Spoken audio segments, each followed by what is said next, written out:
Okay guys, we're going to have a look at the second last video in the GCSE Year 11 periodic table topic. This is the noble gases, as you can see, which are also referred to as Group O. With regard to your textbook, this is page 49 through to page 50. You'll see it's a very small section.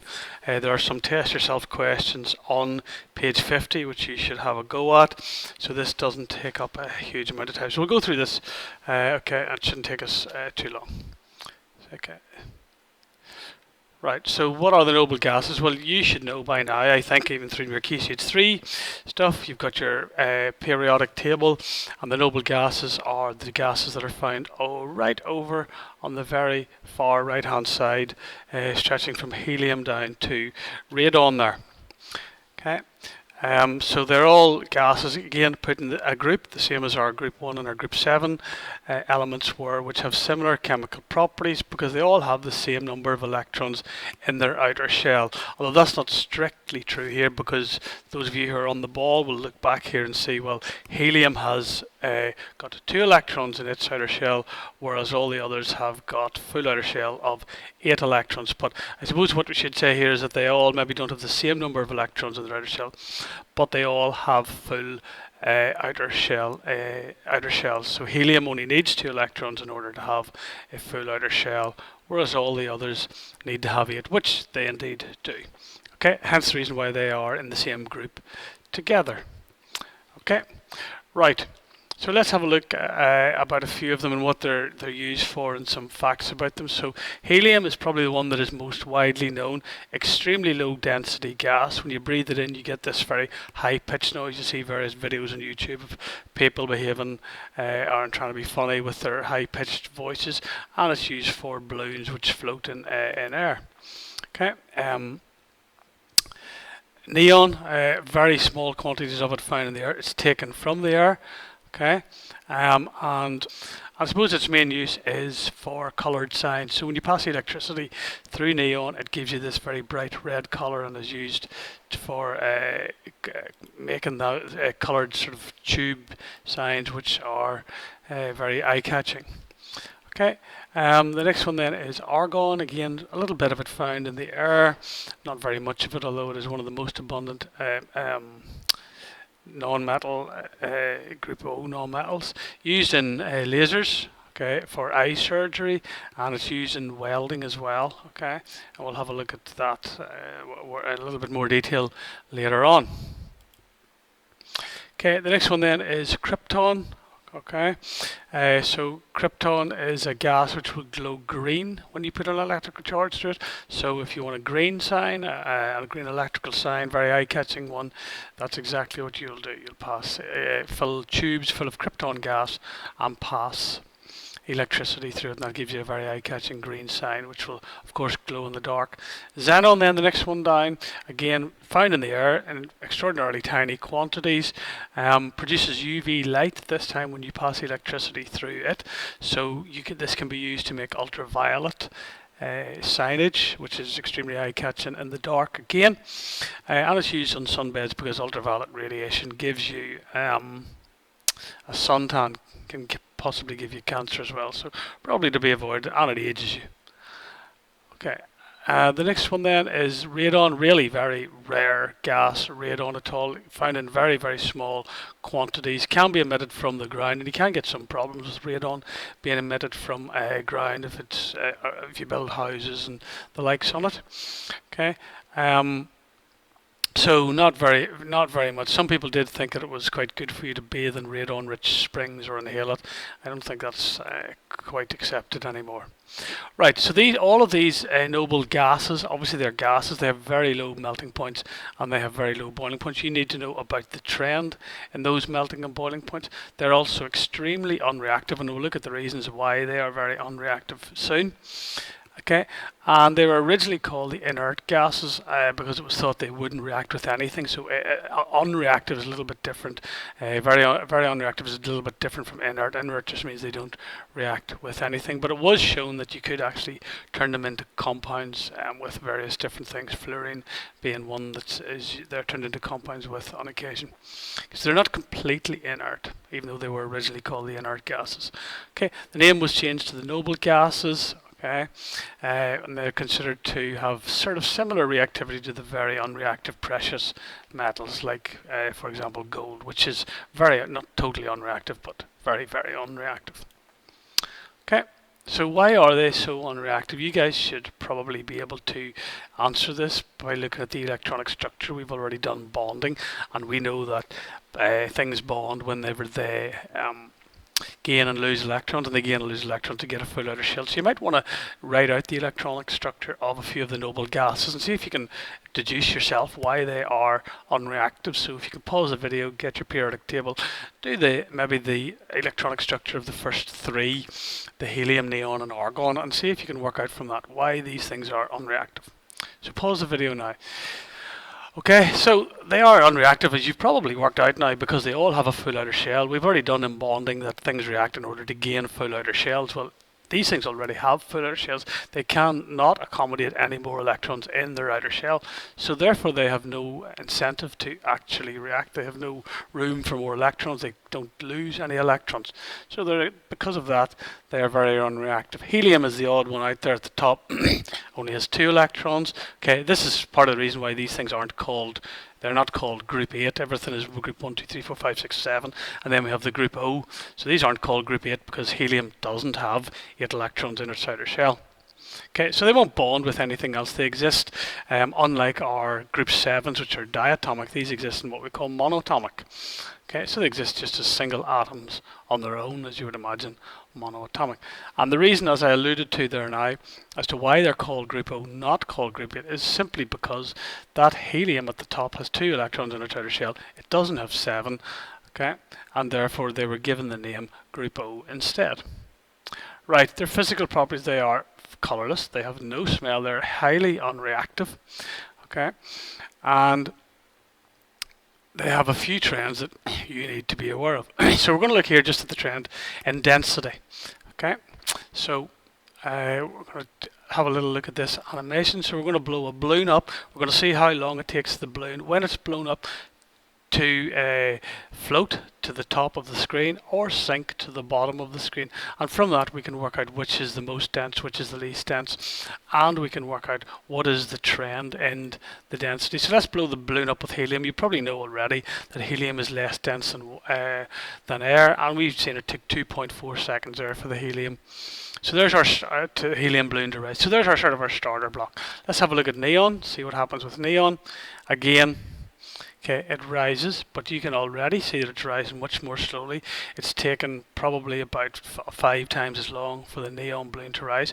So you can see it's less dense than air, but you should now be able to start making relative deductions about how dense it is compared to the helium, which was above it in the periodic table. Let's look at argon. So immediately you can see that argon is denser than air, and you can hopefully now start seeing the trend in the density of these as we go down periodic table, and perhaps you can make a prediction on how long it takes these last few balloons to hit the ground. So that was our krypton, which only took 5 seconds, our xenon 3 seconds, and our radon, pretty much when we blow radon up, very heavy gas, very dense gas, balloon drops in 2 seconds. So it's very odd. A lot of people think if these things are gases, well, they must float in air, but in actual fact it's all to do with the relative density of the elements themselves relative to air. Okay, so there's the various different densities. So you now know how the trend in density as you go down the group, and obviously that density increases.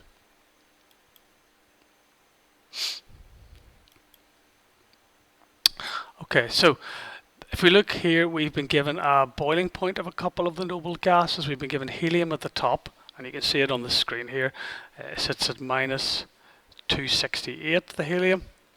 Okay, I'm trying to annotate onto that. It's unsuccessfully at the minute.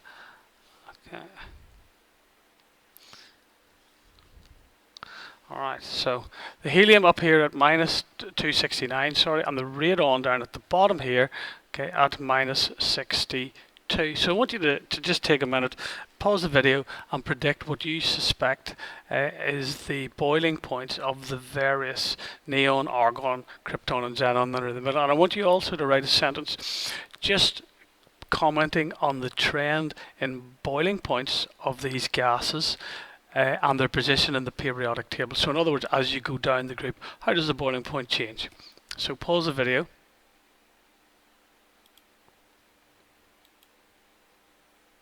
Okay, so you can see them coming up now. So hopefully you are all able to work out, roughly you won't be able to work out exactly what those values were, but hopefully you were in the ballpark.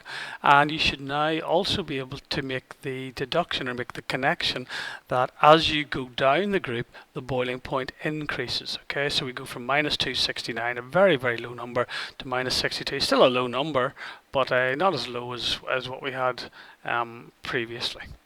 Okay, so that's the trend. We've done the trend in density. We've done the trend in boiling point. Okay, we'll look at a few uses, but we've already sort of spoken about some of these already. We've spoken about the fact that helium is used for breathing in to make funny noises, to provide a bit of humour. We spoke about the fact that it's used in balloons, so those sort of balloons that you see floating over cricket pitches and things, where the TV cameras are full of helium. Okay. They used to use hydrogen in them many years ago, which is actually lighter than helium, but hydrogen is highly reactive and had the propensity to actually catch fire if things went wrong. So stopped using hydrogen, they use helium in them nowadays. Okay. If we look at neon, we've already said neon it's used in lasers, but it's used also in advertising signs, because when you pass electricity through it, it gives this very colourful red lighting. Okay. Argon is used in lights as well, because it prevents, so your light bulb in your house, for example, would be full of argon because it gets really, really hot in there, and there's a little metal element in there that if you have oxygen, for example, air in with that will just catch fire. So argon is so unreactive, it prevents that little light element from catching fire. It's used in welding as well to provide a blanket around the welding. So basically you fill that environment around the welding with argon gas, so it prevents any hot oxygen getting in there and oxidizing the metal.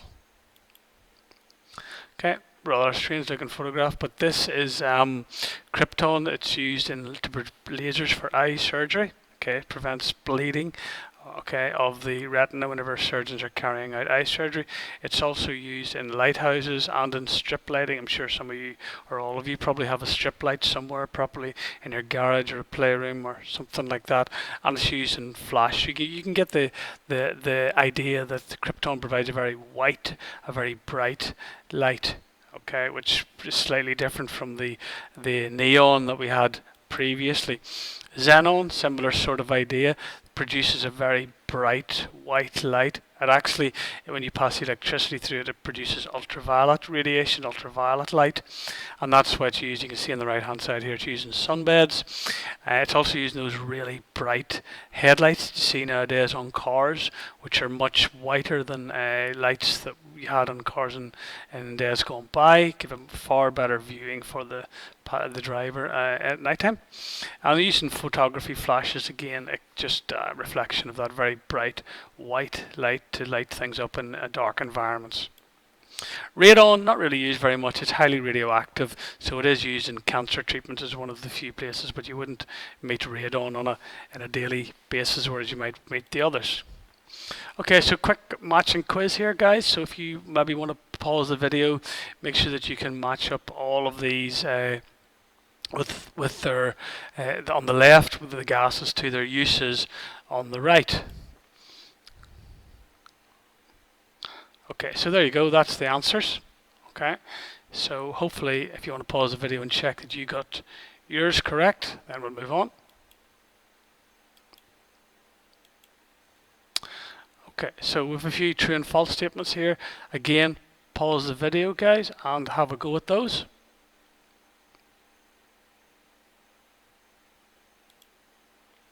Okay, hopefully there you go. Pretty straightforward. If you've been listening during the PowerPoint, you would have got those all correct. Okay, so we've got our multiple choice quiz now. Again, if you pause the video, Okay, make sure that you have a go at each of these. We've got 10 of these here, and then we'll so we're looking for one that is not true here.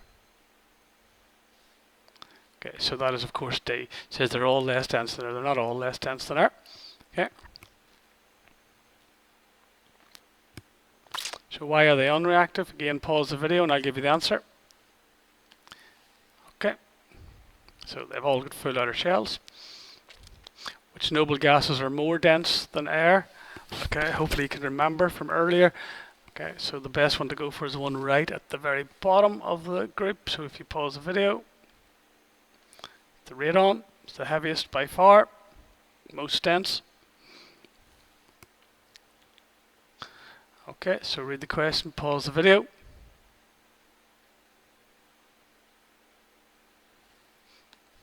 Okay, so the boiling point increases as you went down the group, if you remember that from one of the slides. Okay, have a read of the question. Again, pause the video now. Is of course 2,7, that's a halogen, fluorine. Doesn't have a full outer shell. Incandescent lights, who can remember incandescent light? Which one of the, you maybe want to go back in the video if you can't remember, so pause it now and I'll give you the answer.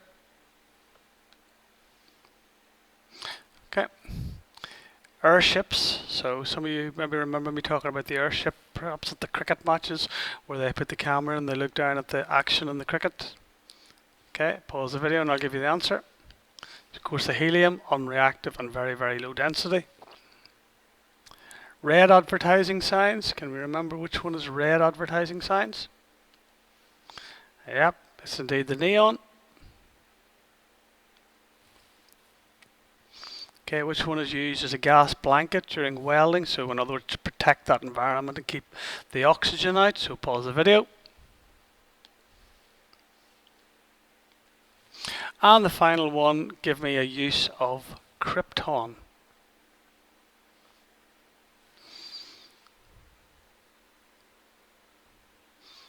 Okay, so use of krypton, pause the video. So it was used in lasers, hopefully you all remember. Okay, so that's it guys. If you go to your textbook, you will see there's a few questions in there that you can do. I think there's a little test yourself on page 50. And have a read through the textbook as well as in conjunction with the video.